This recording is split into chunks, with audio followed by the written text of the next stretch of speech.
That's what I said! Shut up, Trover. Trover, what are you gonna do? You gonna The world is just full of jerks.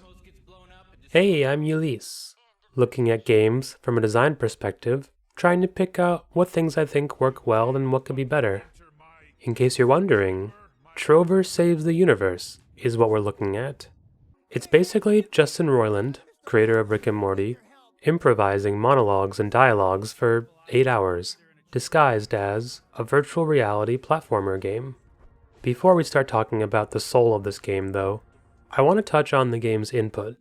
From the 50 or so virtual reality games I've played, I feel like only a small handful of them are VR native games, games that wouldn't translate well into traditional first-person. Examples that come to mind are Beat Saber, Blast On, and The Climb. And I wouldn't include Trover Saves the Universe on this list. I mean, it's literally been adapted to other platforms, and it plays fine. And yet, I was pretty impressed with how the VR headset acts as a cursor in the game. You play as a Chairorpian, a species that exists solely on these sofa lounge chairs. Don't ask me how they reproduce. And you get around by controlling the purple character, Trover, and walking him over to a warp node to teleport you to a new vantage point. So the camera in the game can rotate 360 degrees as you turn your head and chair at fixed points in the map. What I think is interesting about the VR aspect is your vision is a crucial tool in the game.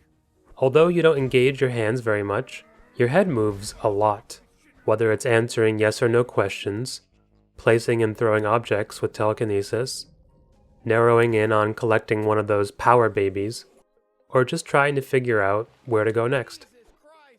The fixed camera positions in the game are not just a gimmick.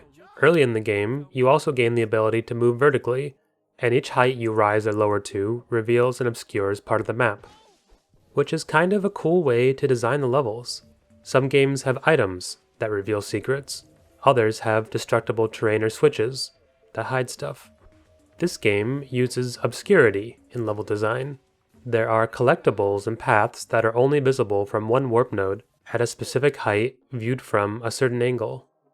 On the other hand, many of the levels in Trover Saves the Universe are built in this vertical, spiraling shape, where areas late in the level wrap back around on the earlier ones, but much higher up, like what you might see in Super Mario Odyssey. Once you're higher up, you'll often see things that you missed, encouraging you to re-explore parts of the level. Trover acquires a short hover ability, and that makes it pretty easy for you to quickly jump to earlier parts of the map after you've gone to the top. The last thing I want to say about the controls is how awesome it is to use the joysticks on the controller to make Trover fight enemies while your head is moving objects around or launching them at enemies. It keeps the player nicely in flow and slowly ramps up as you get better and better at multitasking using Trover. Anyway, let's talk about what the game's really about. Trover Saves the Universe breaks a lot of conventions in games and keeps surprising you, often at your own expense. It's like one big playful fuck you to game makers and players. No stupid ass puzzle. I'm glad you're doing it. And I don't mind. There are many occasions where it seems like you're going to have to do some favor for one of the characters, but it breaks from the traditional gameplay script and you just end up killing them. Or you do a favor for a character, and it turns out the favor was very underspecified, and you've just been murdering people for no reason. The characters, in response, say to you in 1,000 different ways, "How could you do this?" Well, you don't have much choice. Is the game critiquing society here? Set up for failure, and then when you fail, everyone acts like there's something wrong with you?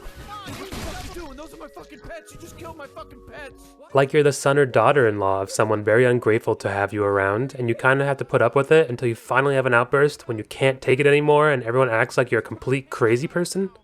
Whew.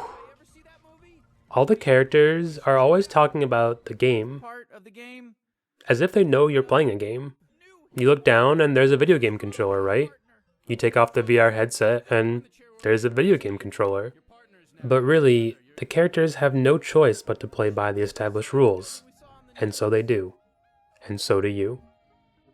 Let's face it though, the game is not about the pressure of making the right choice and seeing its outcomes. The storyline is not particularly grabbing. A giant alien stole your dogs and shoved them into its eyeballs to gain superpowers. But all of this works because Justin Roiland and company are really good at comedy. I didn't keep playing because I cared about the characters. I'm sorry. I just wanted to hear what they were gonna say next. I'd work the land and she'd tend to the house. It's like watching a super extended episode of Rick and Morty. Stuff. Gotta air it out sometimes, you know? Oh, yes, I know. I'm gonna leave mine on, though. Why would you leave yours on? I don't want to air I almost feel like the game developers Roiland worked with must have been like, okay, Justin, we put these two guys up on the wall like you asked. It'll probably take 10 minutes for the player to solve this platforming puzzle. Here's a microphone. Go at it. I didn't make any weird movement. Yeah, you did. I saw it. That's 4 jumping jacks as a punishment. Oh, all right. Dang. Okay. You count it off. There's some critique here too. The characters love to call each other racist. Racist piece of shit. Trover, you're a fucking terrorist, racist. Oh, you're a racist. Completely out of context. Which makes sense. Many comedians constantly get pushed back for going too far with their jokes. So here, they're free to satirize those hecklers. However, it's not all just satirical riffing. I'm not the racist one, you know? I mean, Some of the lines are clearly meant to be expository, like tutorials and hints for the player.